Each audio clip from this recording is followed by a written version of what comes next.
Le thème numéro 2 avec les aires marines protégées, et je vais vous présenter tout d'abord l'académicien modérateur Catherine Chabot. Bienvenue, navigatrice, ancienne députée européenne de la section marine marchande, pêche et plaisance.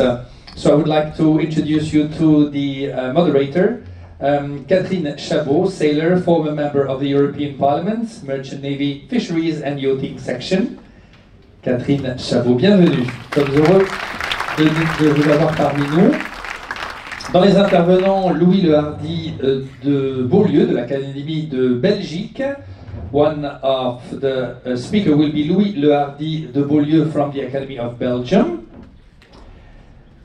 Moritz Brake de l'Académie d'Allemagne, from the Academy of Germany, Moritz Brake, willkommen Moritz. And Didier Réau, Chairman of the Board of Directors of the Parc National des Calanques, nearby, et donc Monsieur Didier Réau, le président du conseil d'administration du Parc National des Calanques. Bonjour à tous, d'abord amiraux, Monsieur le Président de l'Académie de Marine, Madame la Vice-Présidente de l'Académie de Marine aussi, et puis je suis aussi très honorée de m'exprimer et de modérer cette table ronde devant Renali. J'ai beaucoup d'admiration pour vous, madame. Vous avez été une négociatrice formidable. You understand my French? You are an amazing negotiator.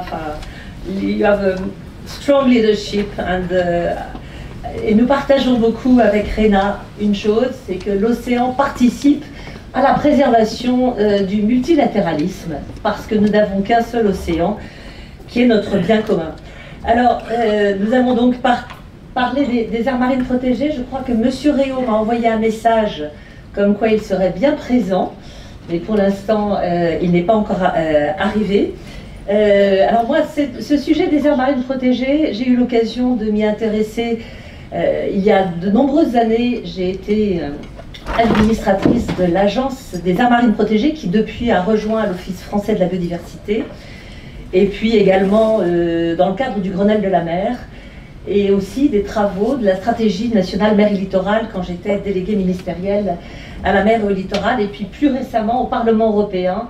C'est aussi un sujet qui nous a beaucoup animés.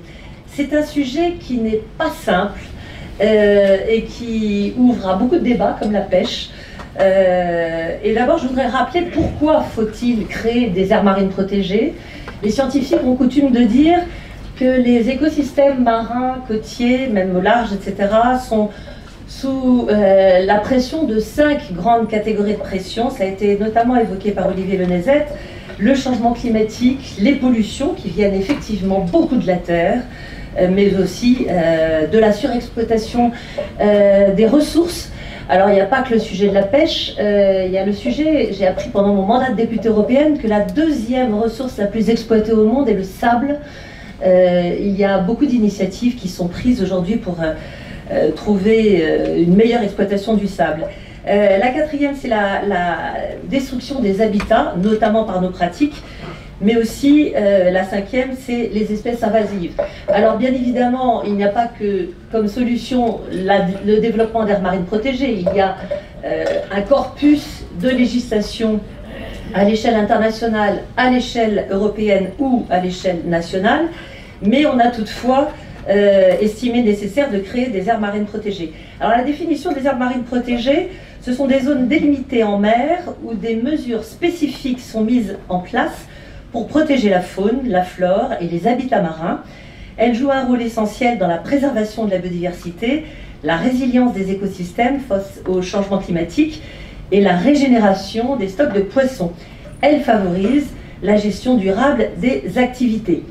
Alors, je poursuis ma présentation et on va essayer dans cette table ronde de gérer le temps un peu mieux que la gestion du temps qui a été faite dans la précédente table ronde, si vous le permettez. Donc je vais essayer d'être rapide. À l'échelle mondiale, les aires marines protégées, c'est ce qui est présenté sur cette diapositive, représentent environ 7,5% des océans. L'objectif fixé par la Convention sur la diversité biologique est d'atteindre, comme vous le savez, 30% d'aires marines protégées d'ici 2030. C'est ce qu'on appelle le fameux 30 par 30. En Europe, les aires marines protégées, attendez, sur la... Ça marche, je ne sais pas ce qu'il faut d'ailleurs, c'est peut-être pas l'écran qu'il faut regarder, voilà. Et voilà, ça c'est plutôt côté Pacifique. En Europe, les aires marines protégées, je n'ai pas de carte des aires marines protégées en Europe. Très difficile à trouver cette carte d'ailleurs.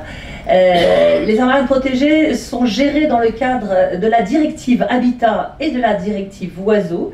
C'est, comme vous le savez, le réseau Natura 2000 en mer, qui est une extension du réseau Natura 2000 et qui inclut des sites marins qui visent à protéger les habitats et les espèces menacées. Alors en réalité, les défis pour les aires marines protégées sont multiples. Et moi j'en ai identifié, pour tout vous dire, j'ai identifié 7 défis. Alors c'est ma nomenclature personnelle, mais en fin de compte, le premier défi, c'est celui de la connaissance. Il faut d'abord identifier ce que l'on veut protéger, quelles espèces, et surtout, on a beaucoup parlé d'espèces et pas du tout d'écosystèmes dans la précédente table ronde. Je pense qu'on doit, s'il y a un peu d'habitat, on doit parler d'écosystèmes. Donc il faut identifier qu'est-ce qu'il faut protéger. Et c'est le grand défi de l'exploration de l'océan. Vous le savez, nous ne connaissons pas suffisamment l'océan. Le deuxième défi, c'est d'identifier quelles sont les pressions qui s'exercent. Donc la pression, les pressions que je viens d'évoquer. Il faut donc faire localement, dans un périmètre à identifier, un état des lieux, mettre en place aussi des indicateurs et suivre l'évolution de la gestion de ces écosystèmes. Le troisième défi que j'identifie est celui de la co-construction, car il faut mettre toutes les parties prenantes autour de la table. La méthode de l'approche écosystémique doit être en fait doublée d'une approche socio-écosystémique. On ne peut pas créer ces aires marines protégées sans toutes les parties prenantes, que ce soit les acteurs de la mer, mais aussi les élus du littoral, etc. On va le voir avec notre ami du parc marin des Calanques, s'il arrive. Le quatrième défi est celui de la gestion, et avec lui celui du financement des aires marines protégées et de la surveillance. Cette surveillance est notamment contre la pêche illicite ou la pêche INN qu'évoquait, qui n'est effectivement pas la même, qu'évoquait Olivier Lenezet tout à l'heure, doit s'exercer parfois sur des territoires immenses. Et on le voit en France, c'est beaucoup la Marine nationale qui, dans ses missions, se retrouve à s'occuper de surveillance des aires marines protégées. Elle partage.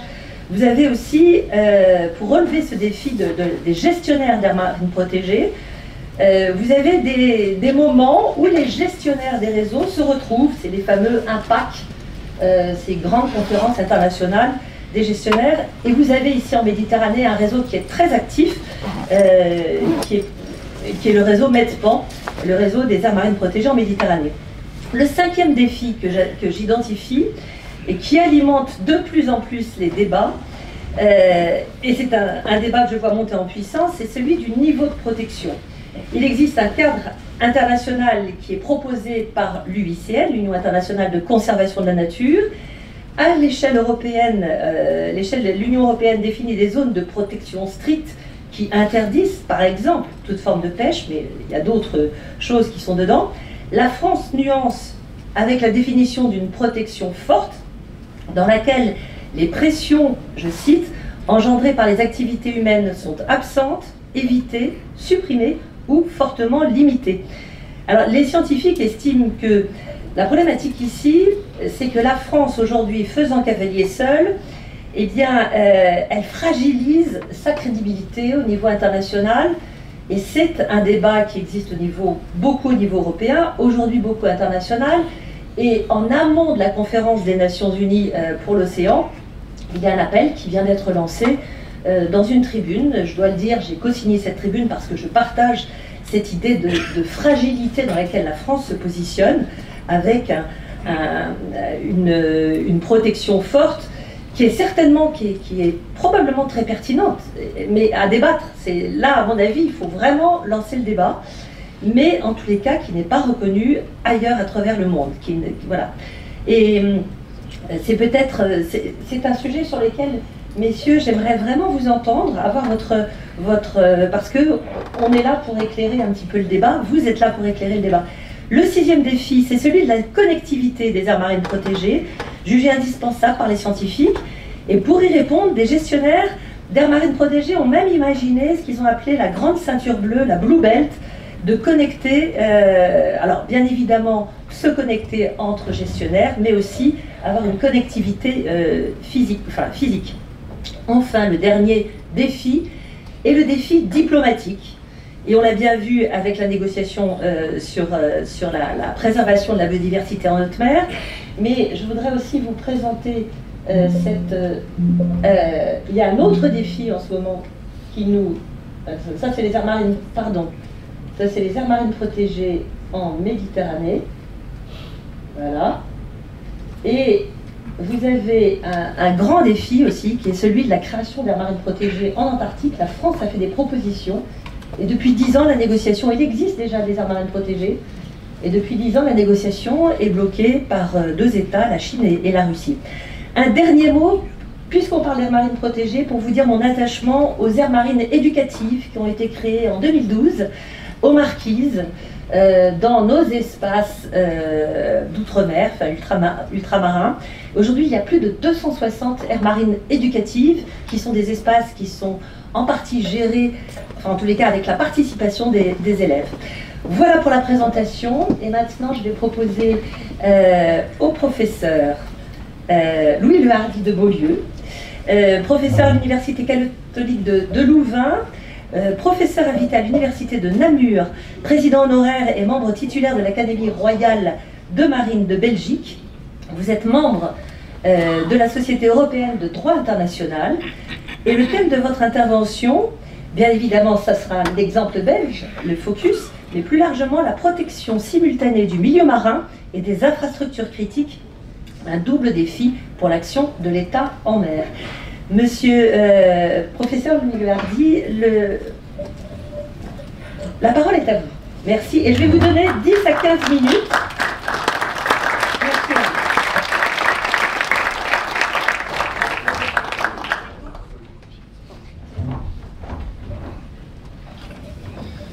Merci beaucoup, Madame, de cette sympathique introduction et puis aussi du message de fond que vous nous avez donné il y a quelques instants. Just a few words in English in order to say that you will have my full text in English behind that QR code, if it's possible, and otherwise under this URL you see at the bottom of the slide. Pour le reste, je vais, comme convenu, m'exprimer brièvement en français. Je check l'heure pour rester dans le timing.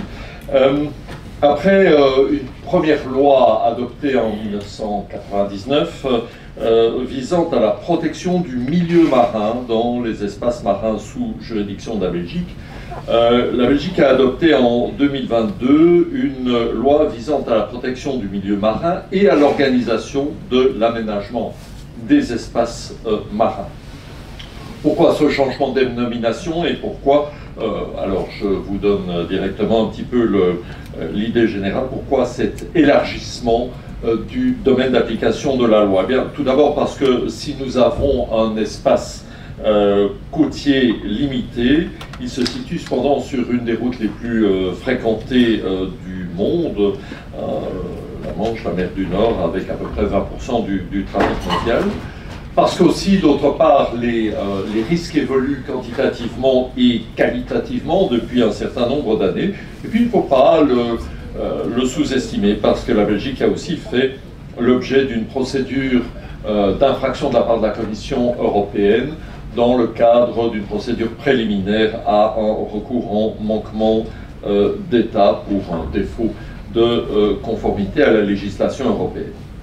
Alors la nouvelle loi, celle de 2022, envisage 2 grands axes. D'une part, de protéger le milieu marin, j'y reviens dans un instant, et d'autre part, d'organiser la planification des espaces marins également. Quelques innovations apparaissent dans la loi, j'en dirai un mot. D'une part, l'apparition de la notion de perturbation environnementale au-delà de la notion de dommage à l'environnement.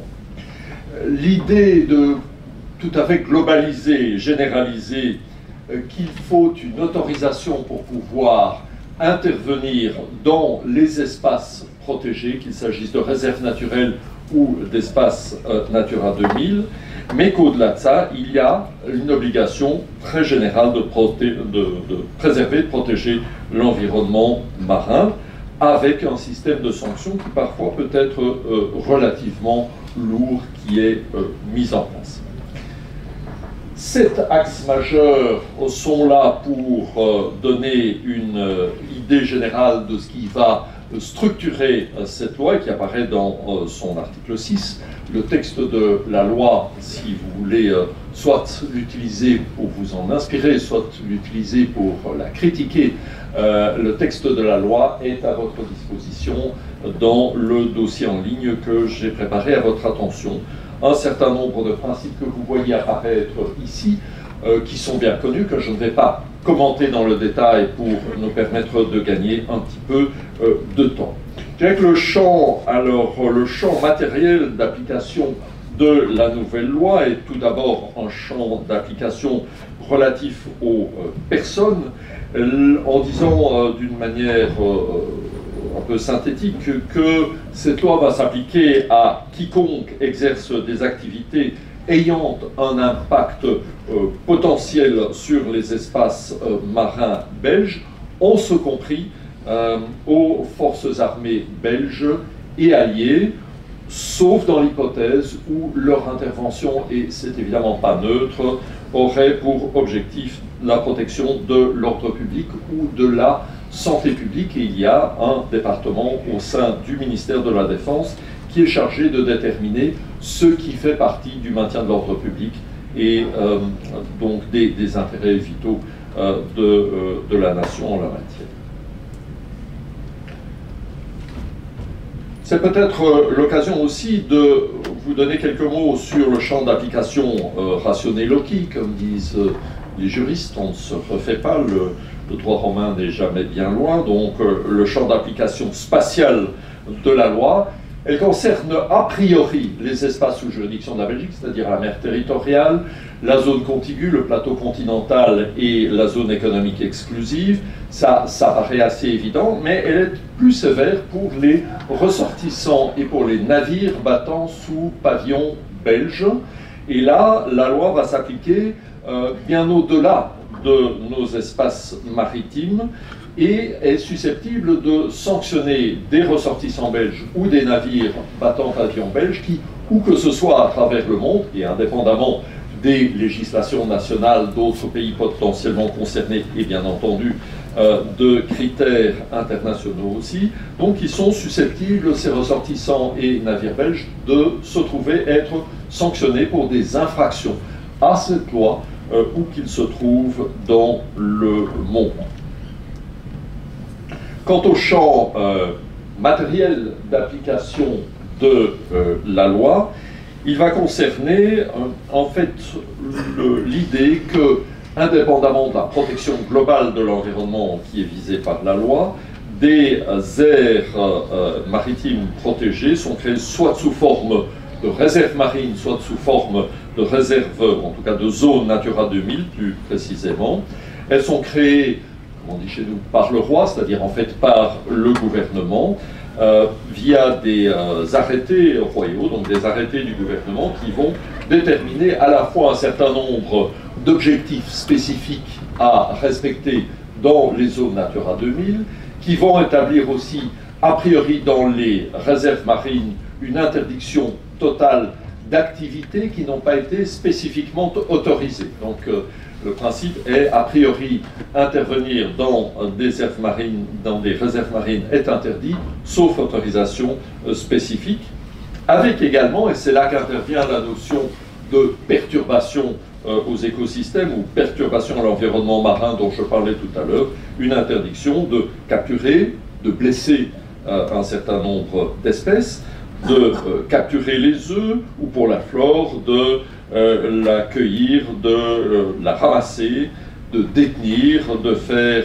du transport ou du commerce de toute une série de ces espèces ou de ces essences, selon le cas. Bien entendu, la chasse aux animaux marins est interdite dans les zones de réserve naturelle.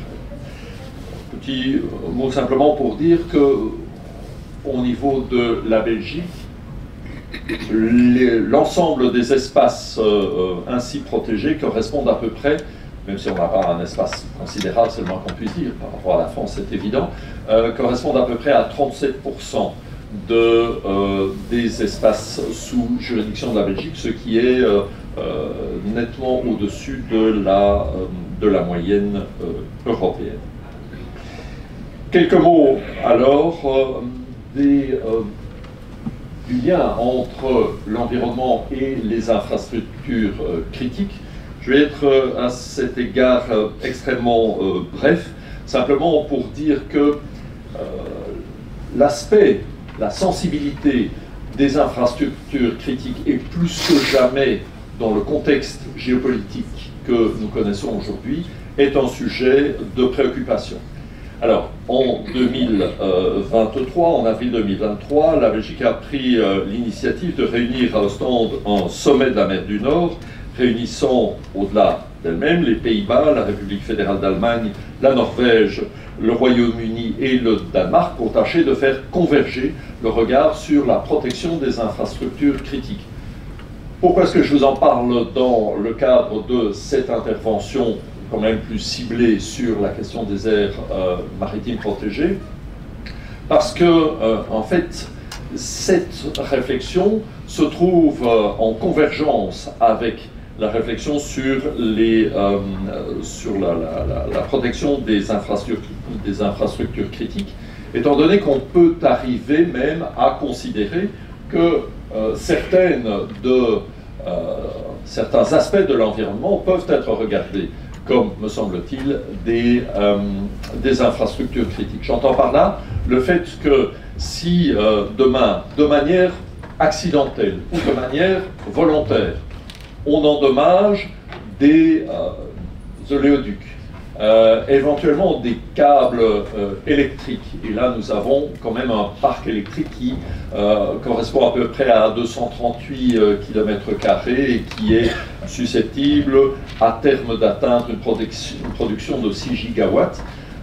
Eh bien, les conséquences que cela peut générer sont également des conséquences qui peuvent être impactantes pour la protection de la biodiversité.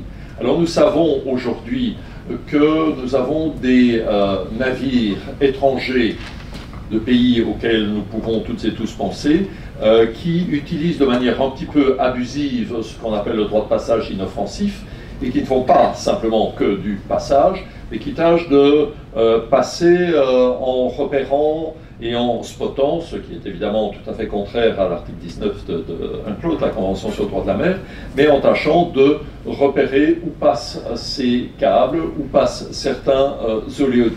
Et nous disons que, effectivement, là, il y a un sujet un peu préoccupant pour les années à venir, en se disant si, de manière volontaire ou accidentelle, voire pseudo-accidentelle, on en vient à endommager certaines de ces infrastructures, ça peut avoir un impact majeur sur l'environnement, ça peut mobiliser notre intérêt, ça peut mobiliser nos ressources et impliquer des charges importantes pour l'État, ce qui est une manière un peu hybride de porter préjudice à nos intérêts.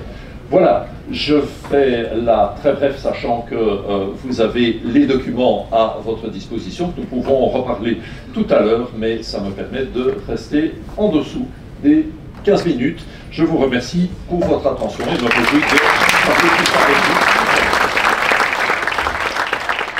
Formidable, merci professeur. Je retiens que la Belgique, 37% de son espace maritime en aire protégée. Et on voit à vous écouter qu'il y a un vrai lien entre le développement des aires marines protégées et la planification des espaces maritimes, hein, c'est vraiment au cœur.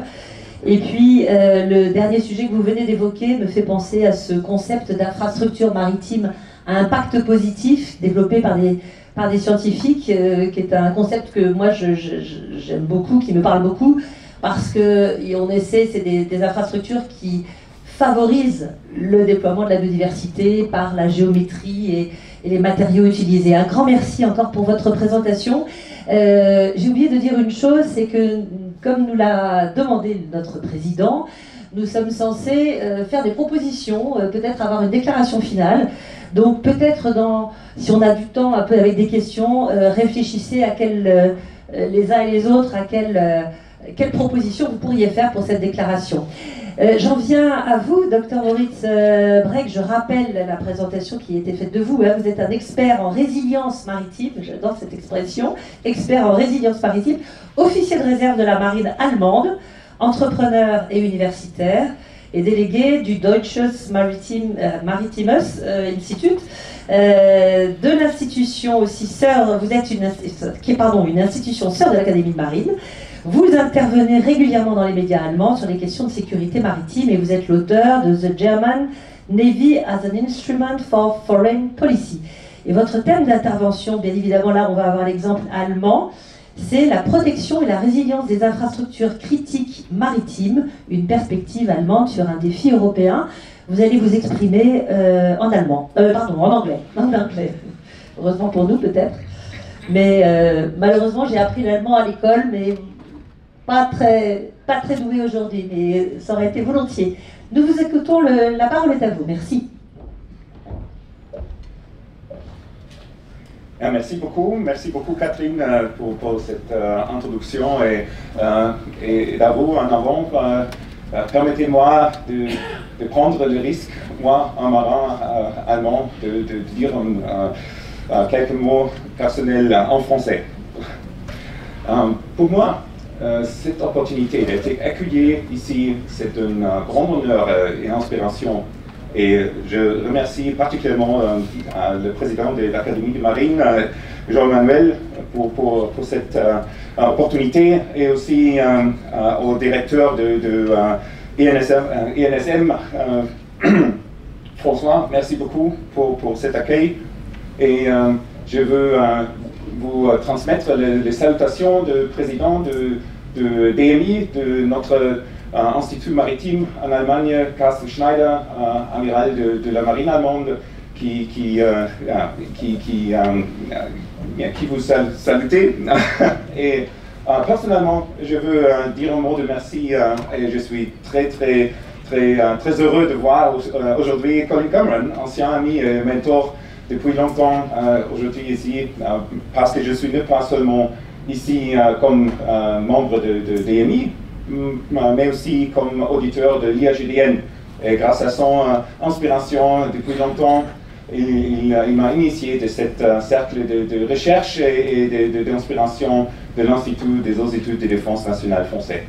Et pour moi, peut-être aussi cette opportunité d'être à Marseille, c'est quelque chose avec une dimension très personnelle. J'ai été ici il y a 20 ans avec un navire allemand, avec un navire d'une frégate de la marine allemande à Toulon, et j'ai rendu une visite à Marseille.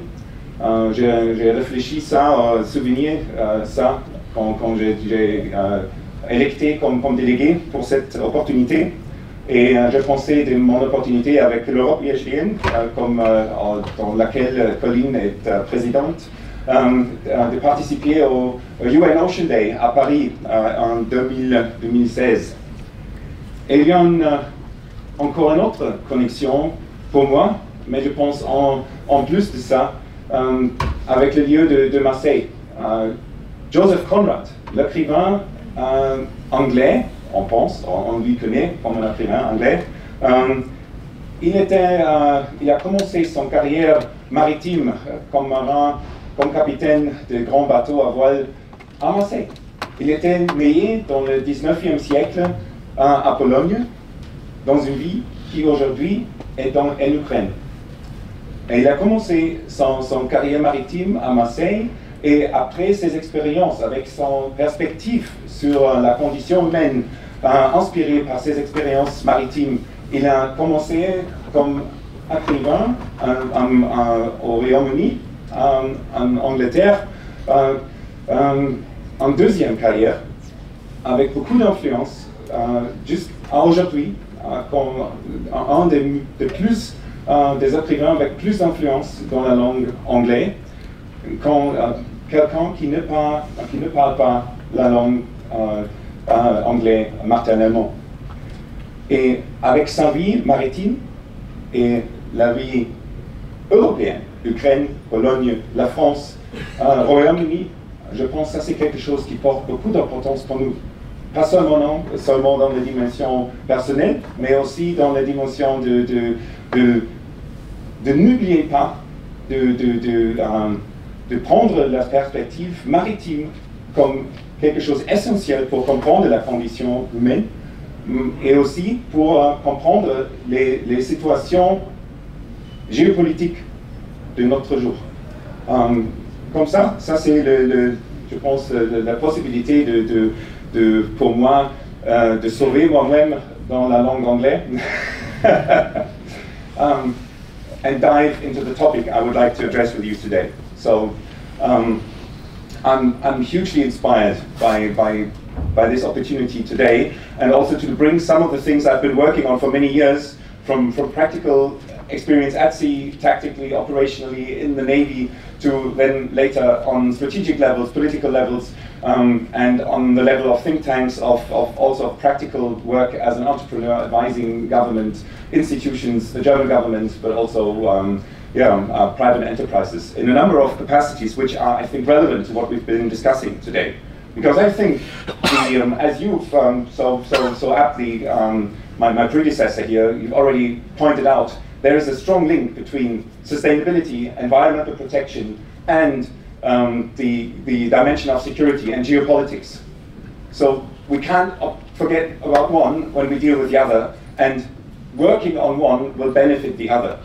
So for us here, I think it's a very good setting to have this background of the first panel and the continuing backgrounds of the other panels, to then look at this also with this added lens of geopolitics.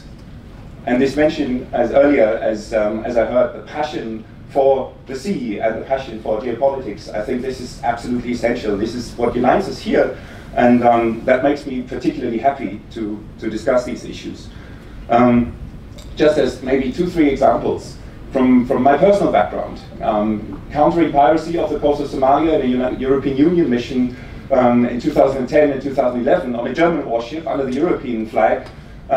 We were dealing with maritime security issues which had huge implications for the people ashore, which were tied to fishing, but in different ways than we might think. It wasn't due to overfishing that people started to become pirates. It was because of piracy that people in Somalia had big difficulties making their living with fishing.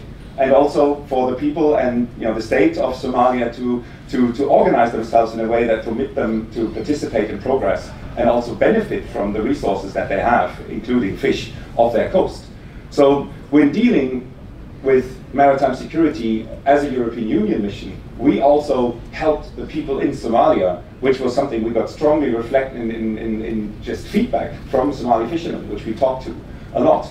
So they told us, save us from the pirates. And so that is a completely different image of how we look at, let's say, sustainability, fishing, tied to security, but also to geopolitics in other dimensions. There's another project I'm currently engaged in where I'm advising the German Ministry of the Environment on the security aspects of taking World War ammunition out of the Baltic Sea to secure the environment off the coast of Germany. And thereby also permitting sustainable fishing and the use of the fish that are in that sea, in that region, because we are starting to detect traces of poisonous substances that are emanated by this old ammunition in the seas and are being just dispersed in the food chain. So this is something that needs a security concept in order to be practiced, in order to be doing this. So as beneficial as this seems to be to everybody involved, well, you're dealing with a situation where any government project is potentially a target for the aggressor in the east. And it's also something where the ammunition that is then being taken out and stored somewhere might be used for other purposes by attackers as well. So there are always security dimensions in one way or another that need to be considered. And when we look at the protection of critical infrastructure, particularly offshore wind farms, we're facing a big dilemma. as the example of Sweden has shown us last year, Sweden has shut down a number of prospective offshore wind green energy projects because of defense considerations. And of course there was the consideration of defending the country against an attack and having these wind parks in the way, but there's also the simple fact that if we place very, very valuable critical infrastructure out at sea, we make it vulnerable. And this is something that our enemies can exploit. And basically, even outside our first lines of defense, at least those on shore, we place critical infrastructure which we would have to defend in a case of national emergency. So that places us in the dilemma of balancing the opportunities and the necessities of sustainable energy generated at sea against creating further vulnerabilities, on the one hand in supply chains where we have to get materials to build these things from China, for example, or from sources that we can't rely on. And on the other hand, we're building infrastructure at sea which we depend on, not just in times of peace, but also in times of war, which is very hard to defend. And so if we don't holistically consider this in terms of security and how are we going to make this secure enough and defend it when the need arises, we will not be able to exploit these opportunities. And perhaps on a very fundamental level, we are facing this dilemma of the critical time frame. If our assessments are accurate, and these assessments cross intelligence agencies and militaries across Europe and NATO, we're dealing with a Russian threat, a probable Russian attack on a NATO partner within the next 4 years. That's a very short time frame. And if by that time we're not able to credibly deter that aggression or successfully defend against it, we will lose the future and the opportunity to then reap the benefits of sustainability. At the same time, if we completely forget about sustainability and the environmental integrity of our planet and the ecosystem, then there isn't much of a future to work towards for the next generation. So all of this needs to be balanced, but we need to keep in mind the short time frame.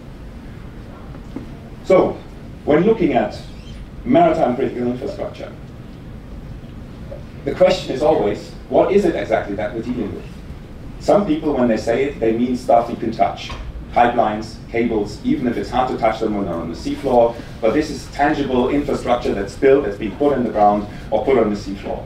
Or you set up oil and gas drilling platforms, or you set up offshore wind farms, which, by the way, make up a very significant part, especially of the growing infrastructure that we have at sea. The North Sea, which is not just in the immediate or on the coastline of Germany, but surrounded by European Union member states.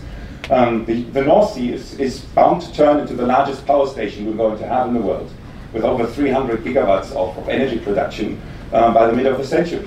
So this is going to happen largely outside of the territorial seas of these member states and will require a completely new approach to protecting them. This is one form of critical infrastructure. Another form of critical infrastructure is less tangible, but highly, highly, highly significant. And that is the international system of commerce, of trade, of sea lines of communication. This is what keeps our globalized economy running. Well over 90% of global goods traded pass over the oceans. And this is something similar to what in the previous panel was mentioned. The perspective on maritime affairs is different to the perspective on land affairs, and that's why perhaps it's sometimes difficult for people on land, not familiar with maritime affairs, to understand what's going on, why it is significant to us in Europe what happens in the Red Sea or in the Strait of Malacca on the other side of the globe. But these things affect us directly. If our significant supply lines are choked, are cut off or endangered, this has direct, tangible economic effects on us. And in the worst case, not just economic effects, but in times of war, it can hamper our ability to supply our population and carry on the war effort. And if that is too obvious in the beginning, then that invites aggression.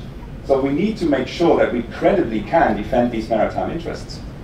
And as we look at the example of Ukraine holding out in her war with Russia, we would have to plan everything that we do to be able to fight a war against Russia, supported by China, supported by Iran, as it is currently, on day 30, on day 200, and day 1000 of a war and beyond.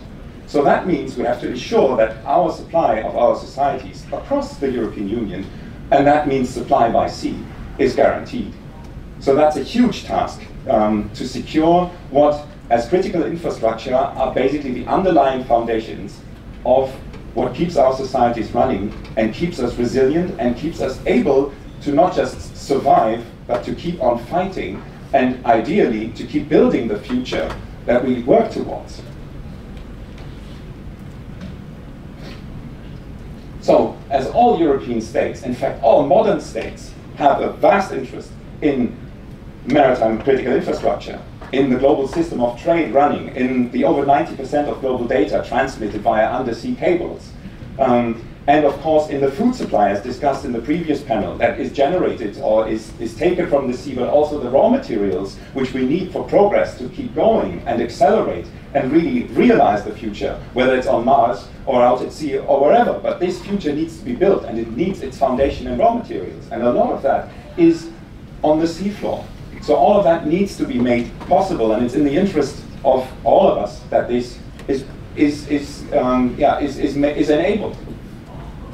And we're facing, though, especially in this geopolitical dimension, we're facing a dilemma between significant actors that see this whole situation as a zero-sum game, which means there is an end, an end to the available resources or to the outcome, and whoever is first, whoever is strongest, whoever is most ruthless will take the biggest share and thereby dominate the game.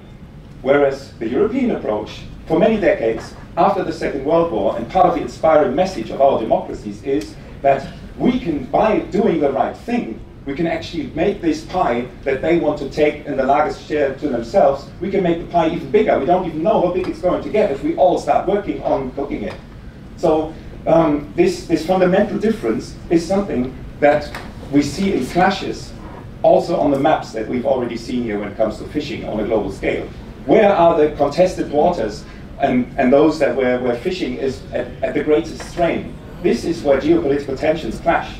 In the Mediterranean, where people drown, where migration is happening, where states are failing, or other states are having local and even larger conflicts with each other, where Russia is deploying Navy assets, and NATO and the European Union is deploying its Navy assets, and where states are vying for influence in the short term at the cost of long-term sustainability. The same thing happens off the coast of China, and it happens on the other coast of the Pacific, where China has for a long time now used the vulnerability of many of the states in South America to make deals to exchange fish for other concessions they're making. Okay, cheers, thank you.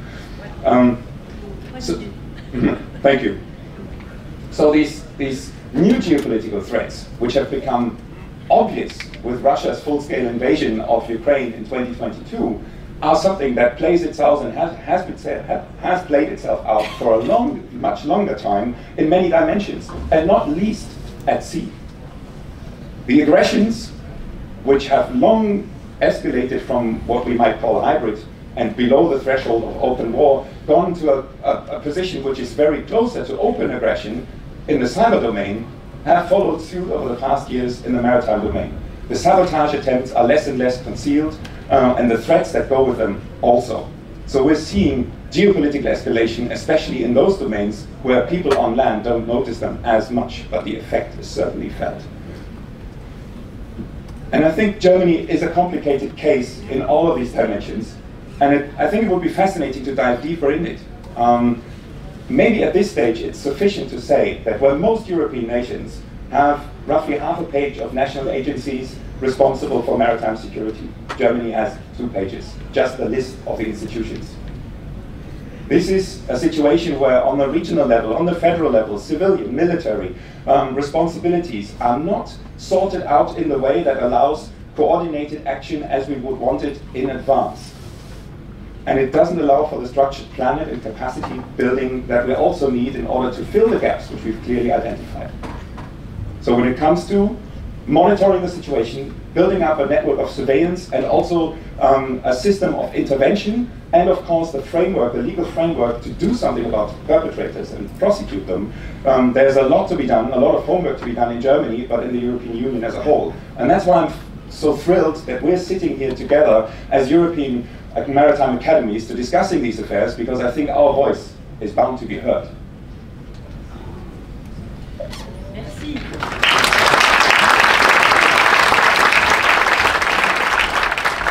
Merci beaucoup, Dr Breck. J'aurais dû donc rajouter à mes défis un défi de géopolitique après la diplomatie.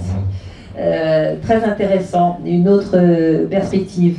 Gardez vos questions, on va pouvoir dans un instant passer aux questions de la salle, j'espère, Président.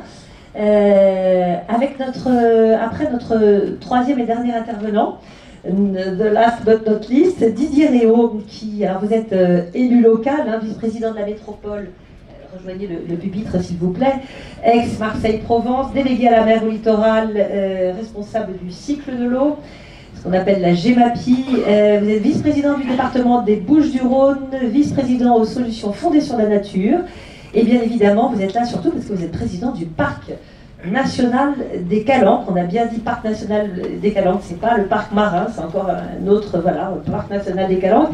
Et moi je suis très intéressée, attendez, je crois que j'ai oublié encore dans votre présentation une petite ligne. Oui, le thème de votre intervention, ce sont les solutions d'un parc national pour réussir une aire marine protégée. Je crois qu'on a envie aussi avec vous de comprendre comment ça marche, qu'est-ce qui ne marche pas, qu'est-ce que vous protégez ici, dans les Calanques, voilà, quels sont vos défis. Merci. Merci, bonjour à tous, ravi d'être parmi vous. Alors, je suis président du Parc national des Calanques, mais j'arrive du parc naturel marin de la Côte Bleue. J'étais à Carry-le-Rouet, et donc ces deux parcs couvrent finalement l'ensemble de la façade maritime de la métropole ex-Marseille-Provence et du département des Bouches-du-Rhône. Ce sont deux modèles différents, et deux modèles qui permettent de gérer différemment finalement des espaces à protéger. En tant que local de l'État, je vais vous parler du parc national des Calanques, et de la façon dont il a fallu œuvrer, j'allais dire bagarrer, pour créer finalement un site qui permette de protéger à la fois l'espace terrestre et maritime de ces Calanques. Ça date d'il y a une vingtaine d'années où les Calanques étaient déjà très fréquentés, déjà très exploités par la pêche, par la chasse, par tout un tas d'activités, et s'est posé la question de savoir comment on pouvait protéger ce site de la meilleure façon possible. Protéger ce site, ça ne voulait pas dire le mettre sous cloche, ça voulait dire pouvoir avoir une organisation qui nous permette à la fois de préserver la nature, de préserver la biodiversité, si possible de l'enrichir, de préserver les paysages, et en même temps de faire que la population puisse continuer à y accéder à cet espace.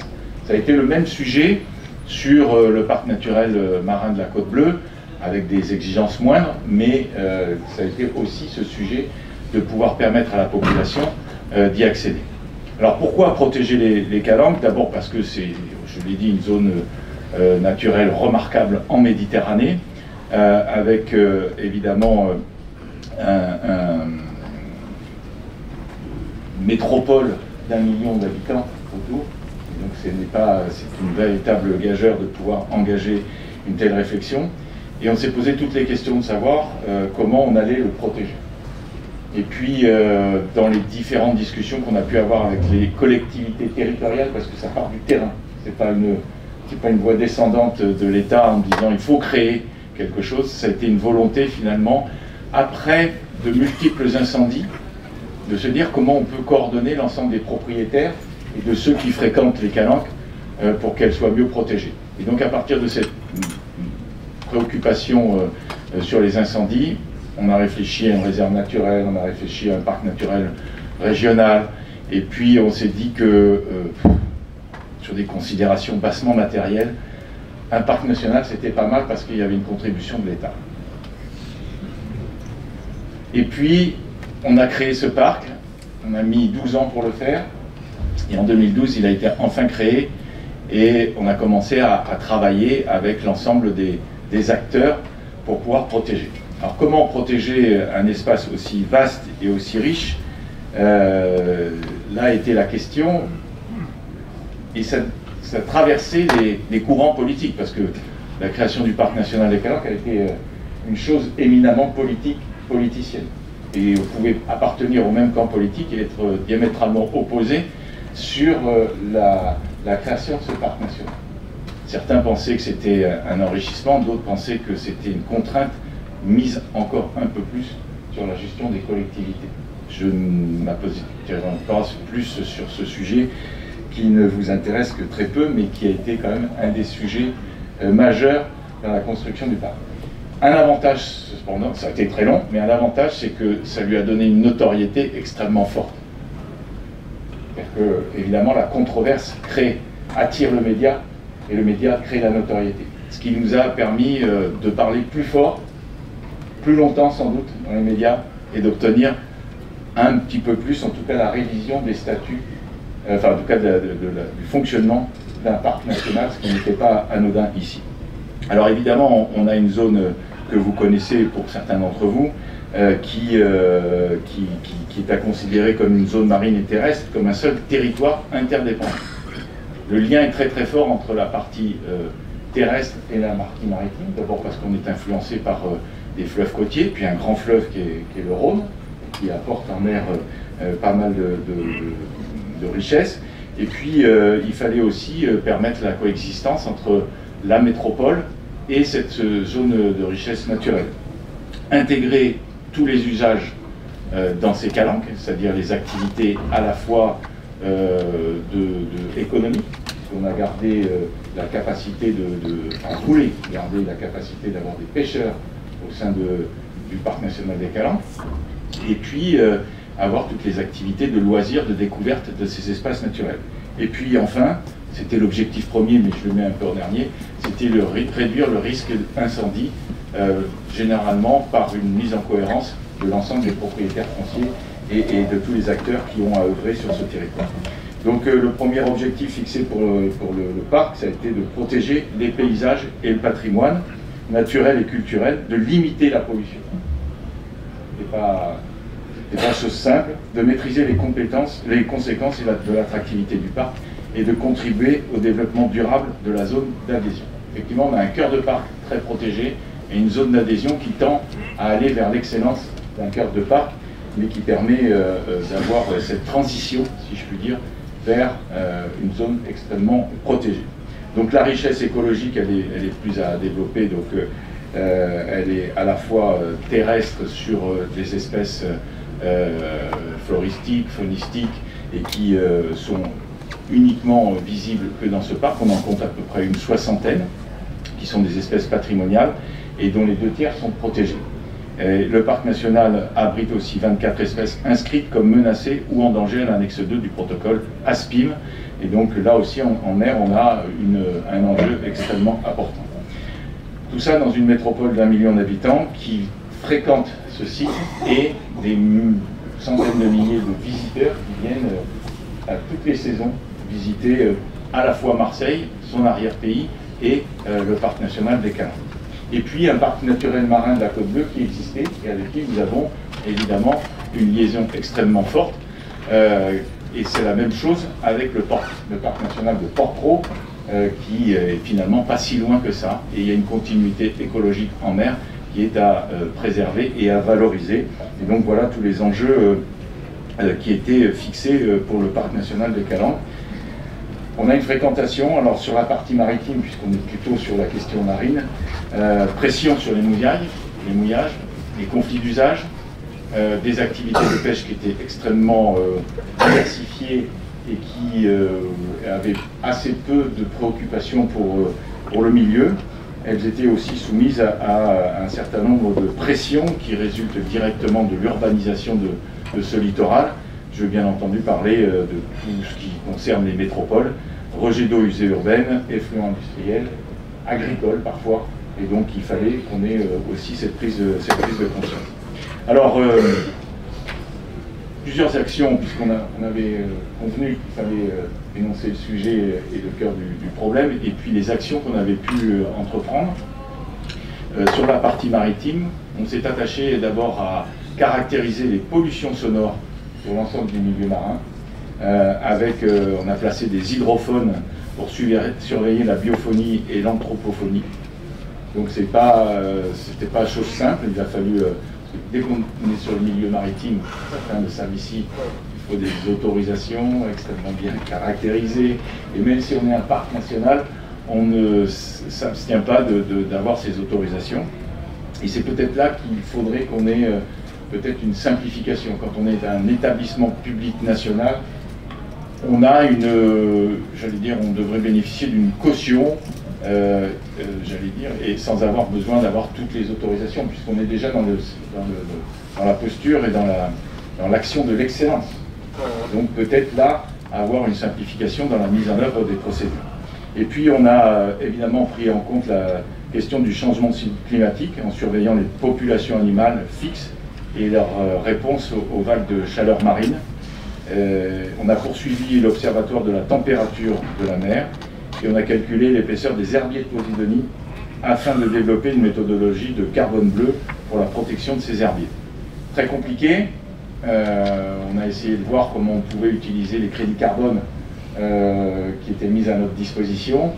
On a travaillé pendant 2 ans avec une société qui est bien connue maintenant, MRS 1, 2, 3, 4, 5, serveurs de données, qui sont implantés sur le Grand Port Maritime et qui voulaient évidemment compenser en carbone et nous aider. Et pour l'instant, on n'a toujours pas trouvé la solution tellement c'est compliqué. Pas de leur côté, pas d'une autre, mais il a fallu d'abord bien évaluer l'avantage de la Posidonie dans la captation de carbone et bien évaluer les surfaces, les concentrations de Posidonie sur ces surfaces, et on est toujours dans la recherche scientifique et dans la controverse scientifique pour arriver à une bonne définition de la captation de carbone par les herbiers de Posidonie. Notre conseiller scientifique est à l'œuvre avec d'autres et on essaye d'avancer sur ce sujet-là dans la partie des solutions. Comment protéger les espèces marines? Ça a été le 3e sujet. Alors en surveillant les déplacements des poissons pour protéger les ressources et en surveillant aussi les oiseaux marins afin de comprendre les interactions avec les futurs parcs éoliens en mer qui sont prévus sur Fos.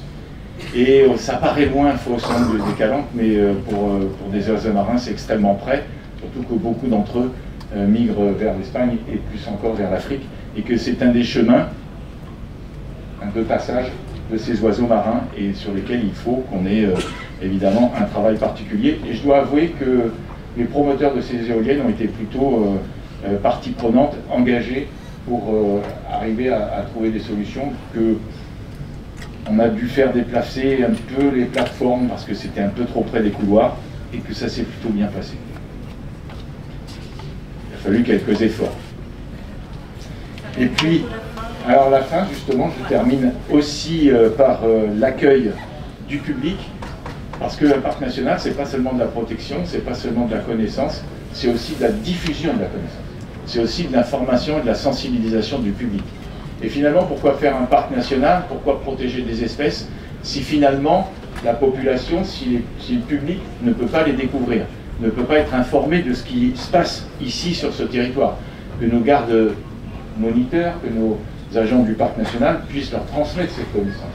Connaissance scientifique, mais aussi de l'approche d'un espace naturel tel qu'il est. Et puis on a travaillé avec, pour finir, avec les pêcheurs et les transports de passagers, de façon à ce qu'ils aient un impact beaucoup moins important sur le site, alors sur la question sonore, mais aussi sur les prélèvements qu'il pouvait y avoir en termes de pêche. On est parti, il y avait à peu près 7 ou 8 chalutiers sur le site du parc national. Alors évidemment, ils ne pouvaient pas pêcher en cœur de parc, mais ils pouvaient pêcher sur l'ensemble de la zone des adhésions. Aujourd'hui, on n'est plus qu'à un chalutier. Alors c'est pas que l'action du parc, c'est aussi le phénomène du vieillissement des pêcheurs, et puis de la ressource et de la rentabilité de la pêche aujourd'hui, qui est beaucoup moins importante, et on est sur une extinction de ce chalutier à brève échéance.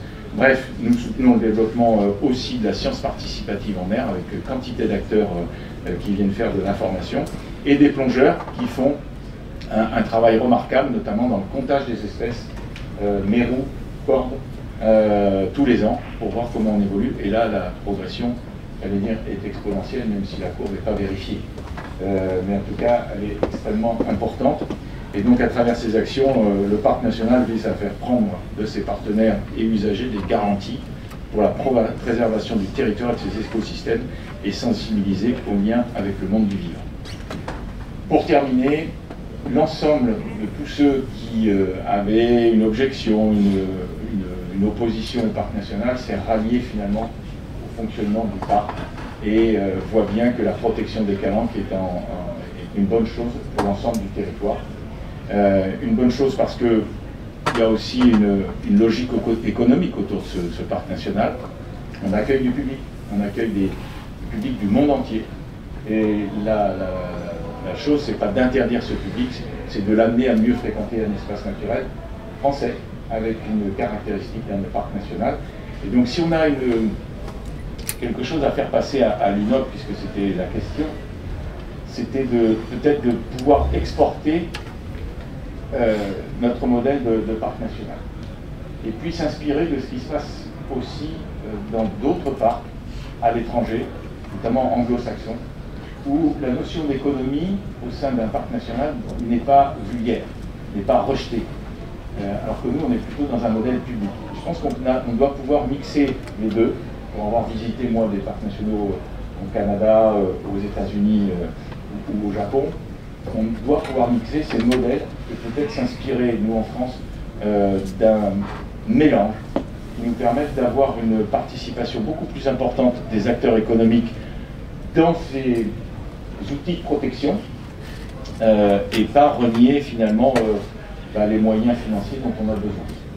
Aujourd'hui, et je terminerai là-dessus, on a à peu près une soixantaine de personnels au parc national. Vous voyez un peu ce que ça peut représenter sur cet espace-là. Il nous en faut, le schéma d'emploi qui avait été prévu il y a une dizaine d'années, c'était 80. Je pense qu'aujourd'hui, vu le développement de la fréquentation, on devrait plutôt être sur 100.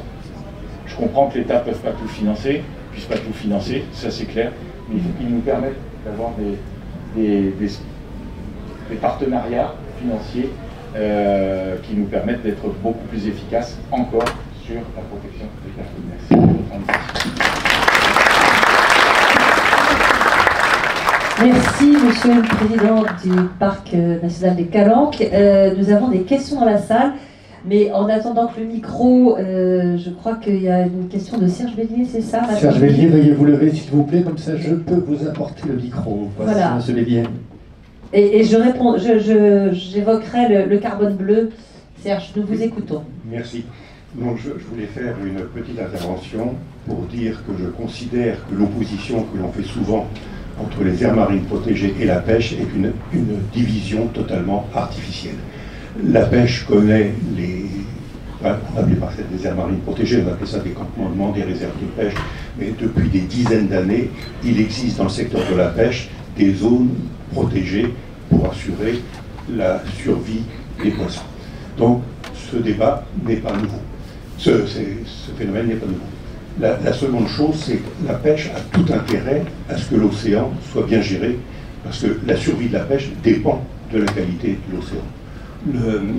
Ce qui a été réalisé récemment aux Nations Unies avec l'accord sur la BBNJ donne une définition des aires marines, des zones,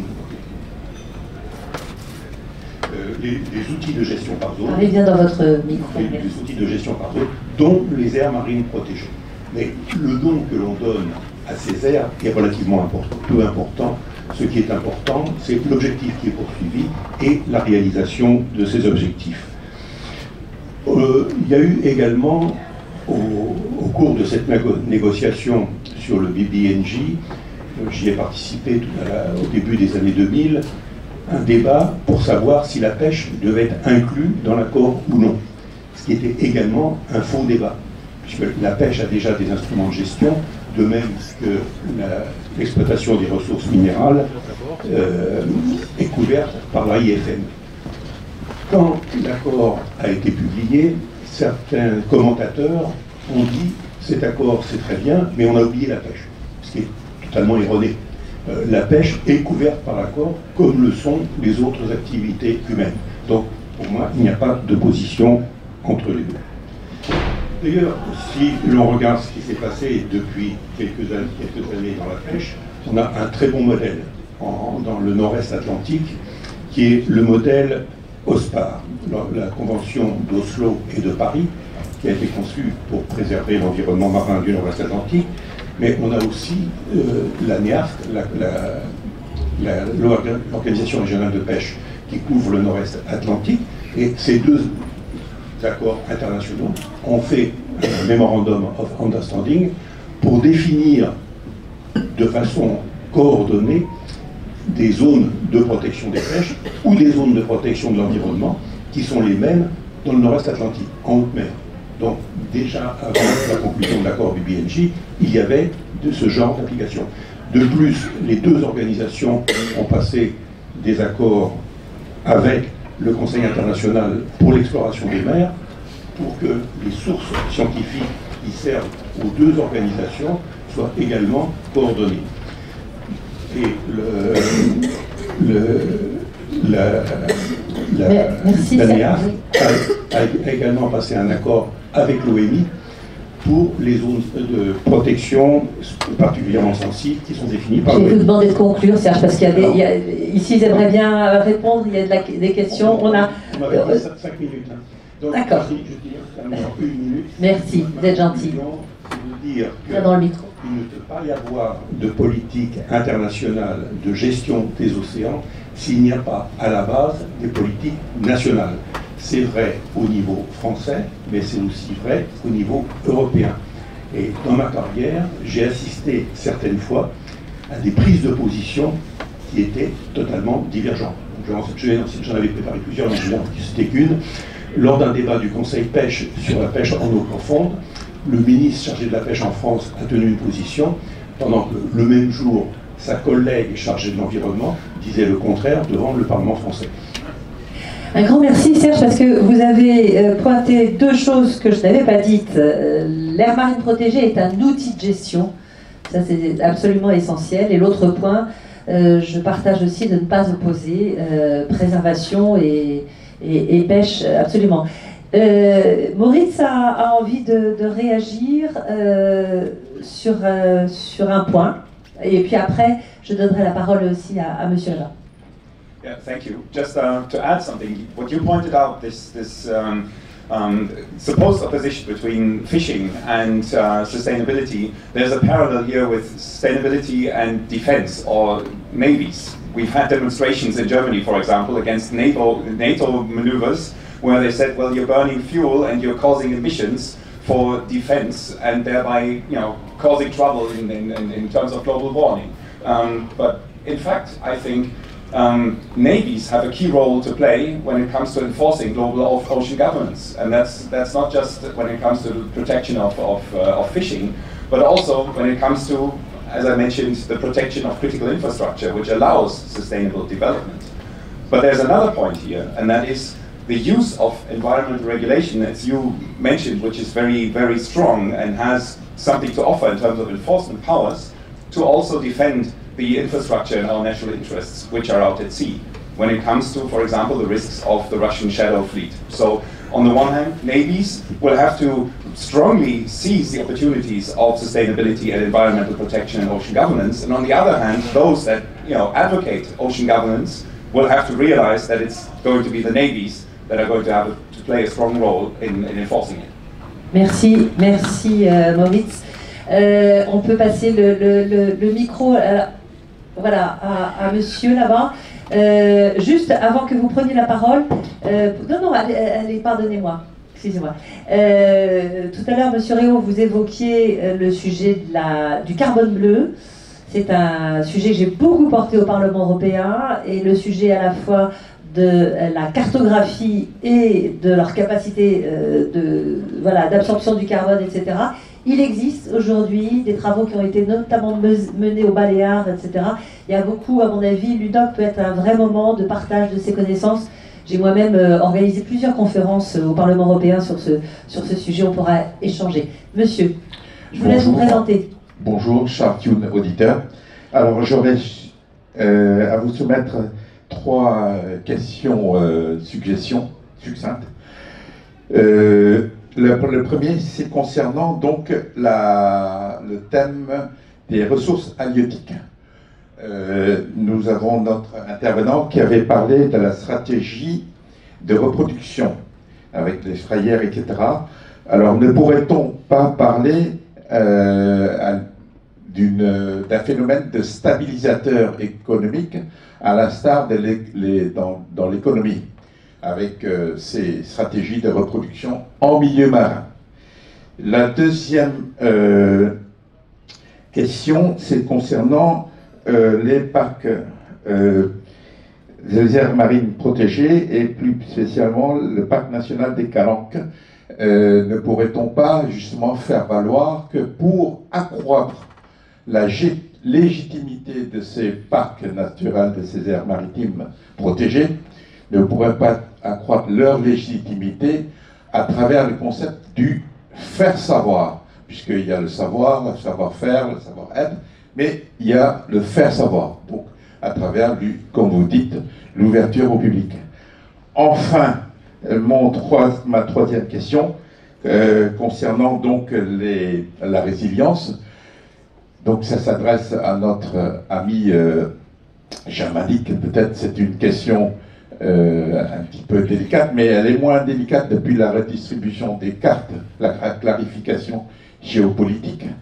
C'est concernant donc les investigations allemandes à propos du sabotage du Nord Stream 2.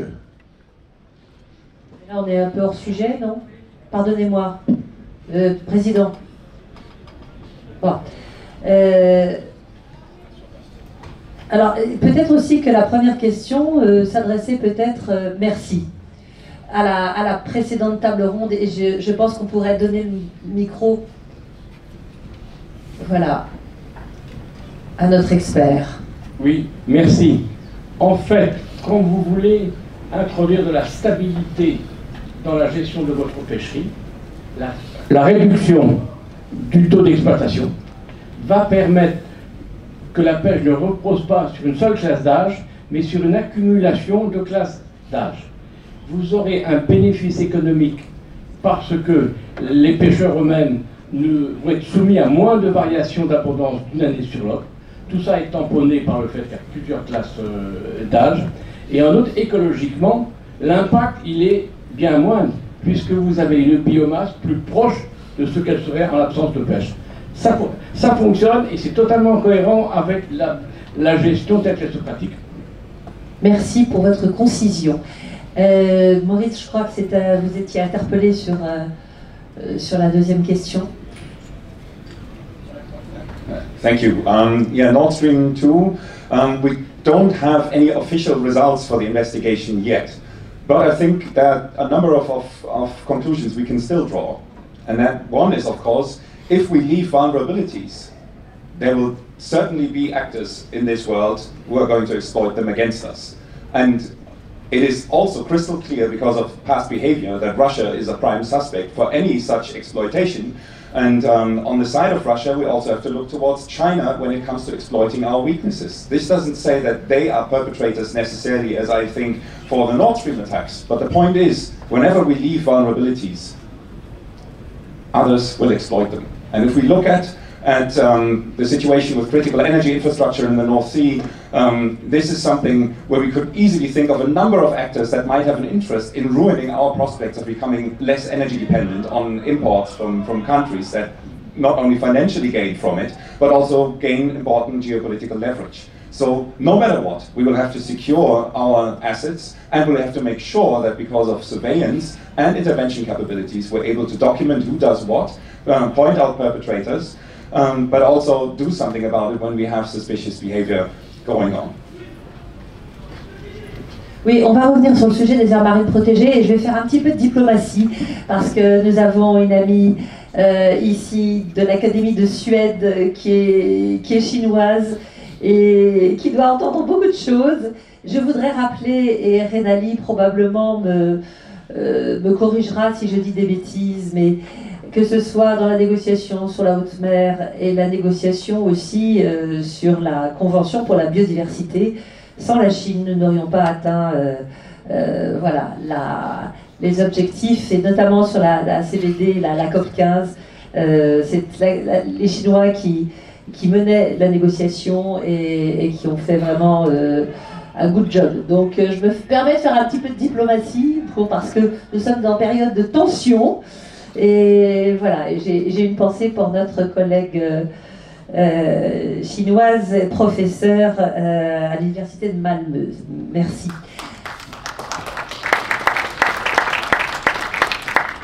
Est-ce qu'on a une autre question? Oui, Catherine Versali. Oui, Catherine, attends, voilà, le micro, comme ça on t'entendra bien. Je surestimais ma voix. Je voulais poser deux questions très rapides, enfin des questions, à propos du parc des Calanques et de la Côte Bleue. C'est une question de gouvernance, si je puis dire. Le parc des Calanques, d'après ce que j'ai cru comprendre, envisageait ou a déjà mis en œuvre un système de quotas d'accès du public. Et quant à la Côte Bleue, vous ne l'avez pas dit, mais c'était quelque chose qui était très précurseur dans la protection du littoral. Et à l'époque où je l'ai connu, c'était le rôle des pêcheurs et des prud'hommes constituait déjà un système de protection. Donc mon deuxième mot, c'était sur la co-construction de l'accès ou de la gestion des aires marines protégées. Et en conclusion, je voudrais juste souligner que l'outre-mer est, de ce point de vue, en France, qui est un très répandu outre-mer, on l'a vu sur les cartes, extrêmement innovateur et expérimental, et donc on n'oublie pas à l'occasion de lui rendre hommage. Un grand merci Catherine pour ces questions. Je peux rajouter pour Monsieur Régaud une question que je pose aussi à nos interlocuteurs, nos collègues, nos confrères belges et allemands sur l'intégration de l'éolien offshore aussi voilà, parce que vous l'avez un petit peu évoqué tout à l'heure. Donc je rajoute ça aux premières questions de Catherine. Merci. Alors, il y a eu une insertion sur la sensibilisation du public et la transmission de la connaissance de la nature, de la biodiversité auprès du grand public. C'est dans l'ADN et dans les missions d'un parc national. C'est-à-dire que c'est bien beau d'acquérir de la connaissance scientifique, mais si c'est pour la garder pour soi-même, c'est pas la peine. Et on a la mission de sensibiliser finalement le public qui vient visiter le parc national. Ça se fait un peu partout, même si on n'est pas un parc national, réserve naturelle, parc marin, la Côte Bleue ou des choses comme ça. Tout le monde essaye de sensibiliser le public qui vient visiter le site. Pas que ceux qui visitent, ceux qui s'intéressent éventuellement à un moment donné à une visite, donc qui consultent un site internet, qui essayent d'avoir de l'information. Et on va aussi au-devant, bien sûr, des écoles, mais aussi des entreprises et du milieu économique, et de tout un tas de cibles, si je puis dire, de communication, pour justement partager cette connaissance et sensibiliser à la bonne pratique des espaces naturels. Évidemment, j'ai pas eu le temps d'insister sur la coopération, et j'allais dire même l'anticipation, souvent des pêcheurs, qu'ils soient professionnels ou amateurs, à la bonne gestion de la ressource. Ça s'est fait effectivement, les pêcheurs ont été co-créateurs, si je puis dire, du parc marin de la Côte Bleue, et ils ont été plus réticents sur la création d'un parc national, dans les Calanques, ça c'est sûr. On a eu quelques batailles au mérite quand même au moment de la création, mais finalement ils se sont ralliés à une bonne pratique de pêche et une pêche qui leur permette finalement de continuer à pêcher dans cet espace-là. Donc beaucoup plus respectueuse, qui se rapproche plus maintenant d'une pêche artisanale que d'une pêche industrielle. Et je vous le rappelle, on était une dizaine de chalutiers, il n'y en a plus qu'un, et pas seulement parce que le métier est dur ou parce que finalement il n'y avait plus d'intérêt de le faire, et qu'on peut valoriser de la pêche en étant sur une pêche de qualité et qui procure des revenus qui soient à peu près équivalents à ce qu'on faisait avant. Et je dois dire qu'ils ont été aussi, je vais dire, pas influencés, mais accompagnés par l'ensemble des pêcheurs amateurs et récréatifs. Parce qu'en fait aujourd'hui la problématique sur le parc national, ce ne sont pas les pêcheurs professionnels, ce ne sont pas les pêcheurs artisanaux, c'est la pêche récréative. Alors tant qu'elle reste un jeu, si je puis dire, ou une occupation du dimanche matin, ça va. Mais quand on va faire de la pêche pour finalement faire du braco, ça devient plus compliqué. Donc on a des procédures en instance avec un procureur de la République qui est dédié à l'environnement ici à Marseille et qui nous accompagne au sein du Parc national des Calanques pour caractériser un certain nombre de délits et sanctionner. Et il y a eu des affaires qui ont été médiatisées donc qui montrent bien que l'action est là. Dernière chose, effectivement, sur une calanque particulière qui s'appelle Sugiton, on a dû mettre en place une réservation gratuite pour que nous puissions limiter à 400 la fréquentation alors qu'elle dépassait régulièrement les 2500 sur un site qui s'érodait et qui risquait de voir disparaître cette calanque. Donc on a été accompagné d'ailleurs par l'État, par le ministère de l'Environnement qui nous a donné des crédits pour développer cette application et qui commence à essaimer un peu partout sur le littoral français. J'ai mon collègue de Perros-Guirec qui est très intéressé par ce sujet-là, et puis d'autres. Et en tout cas, au bout de la 3e année, on est aujourd'hui sur une acceptation complète dès la première année, et ça devient même un atout pour la protection de la nature et de la biodiversité. Et puis, ça améliore aussi l'expérience que peut vivre le visiteur en venant dans un site qui est beaucoup moins fréquenté, qui est limité à 400 au lieu de 2500. Alors on constate en gros 400 réservations, et le jour de la réservation, on a à peu près entre 250 et 300 visiteurs. Je pense que sur l'éolien offshore, peut-être Monsieur Le Hardy de Beaulieu, j'aimerais vous entendre. Et pendant que vous en dites un mot, peut-être proposer, juste avant de conclure, parce que le président m'a donné jusqu'à 13h15 pile, donc je voudrais mettre un mot de conclusion, proposer aux jeunes qui sont à Paris de poser une question, s'ils sont toujours à l'écoute. Voilà. Sur l'implant, voilà, comment... Ah, ils sont plus là. Bon, ils sont... Ah, ils sont sur notre table ronde. D'accord. Ah ben, il y a des jeunes ici, absolument. Donnez-leur un micro pendant que monsieur répond sur voilà, intégration air marine protégée et éolien offshore. Parce que moi j'ai navigué l'été dernier le long des côtes belges et allemandes, et je peux vous dire que j'étais très impressionnée quand même. Hein. Il y en a beaucoup. Et donc on se pose la question comment ça vit tout ça ensemble. Merci beaucoup. En fait, donc, je pars bien de la position du juriste et voilà, qui entend un certain nombre de choses, mais peut-être sur tel ou tel point, d'autres sont-ils plus compétents que moi à ce sujet. La première chose que j'entends, donc j'ai évoqué tout à l'heure que nous avons à peu près à l'heure actuelle 238 km² de parcs éoliens sur un espace maritime qui est autour de 5450 km². On a 65 km de côte au total, mais comme disait un de mes vieux amis et prédécesseur à la présidence de l'Académie, qui était l'amiral Michel Verhulst, je ne calcule pas les voyages que je peux faire à la largeur de la porte de mon garage. Donc voilà.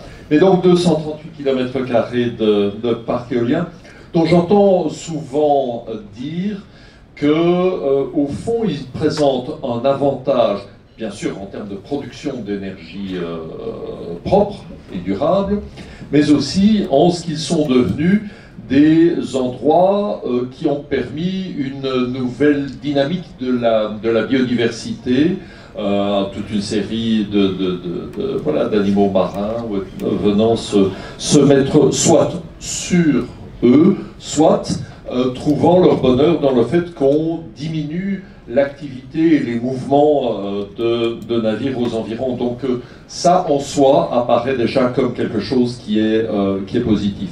Ceci étant, et il faut être attentif au fait que le contrôle de ces espaces par les autorités publiques est important pour éviter, par exemple, des abordages à l'encontre contre certaines de ces structures de surface ou sous-marines, abordages qui pourraient avoir évidemment des effets tout à fait négatifs, en particulier en termes de marée noire ou autre chose de ce genre.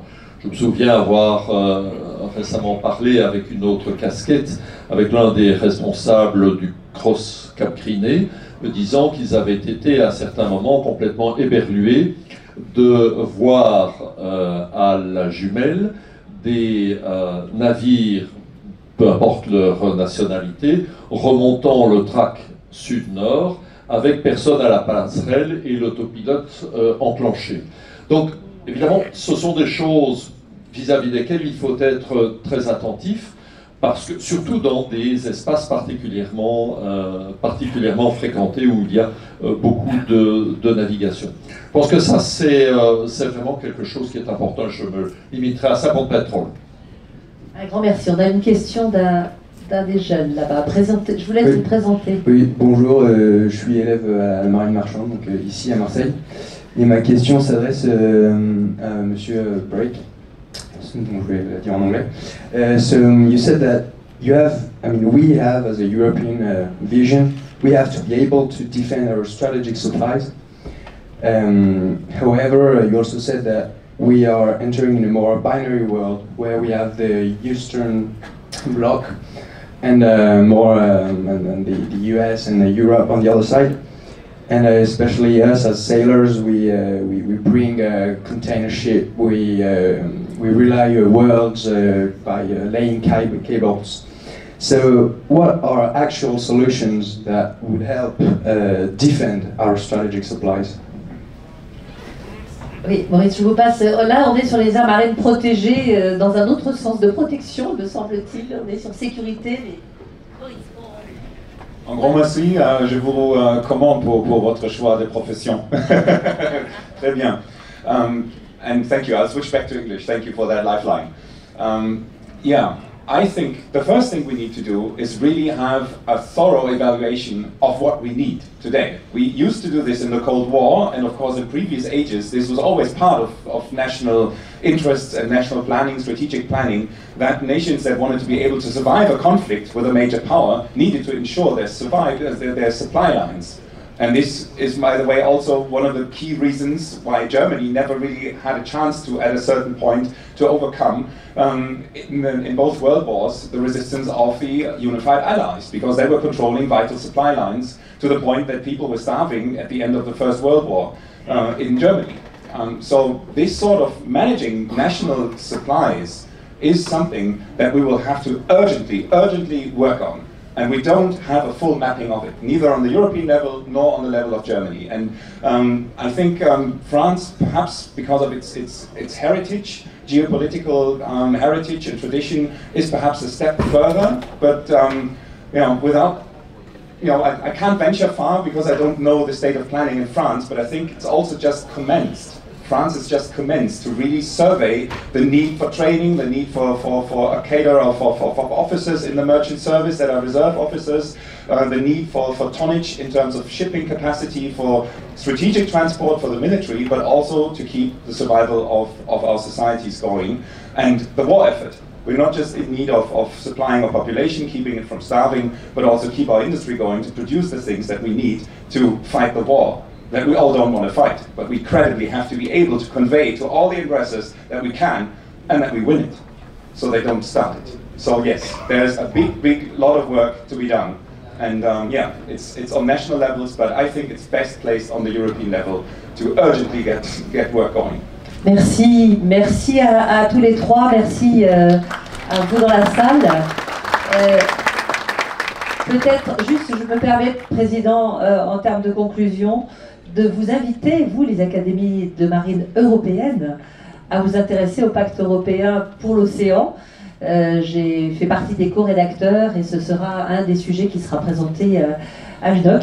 Voilà, l'idée étant d'avoir une ambition européenne, une ambition collective pour la mer, non, c'est vous, Boris, que je regarde, que de faire de l'océan aussi une priorité politique pour l'Europe. Je pense que c'est un petit peu ce que vous avez dit. Un immense merci, c'était un plaisir pour moi d'animer cette table ronde. Merci à vous.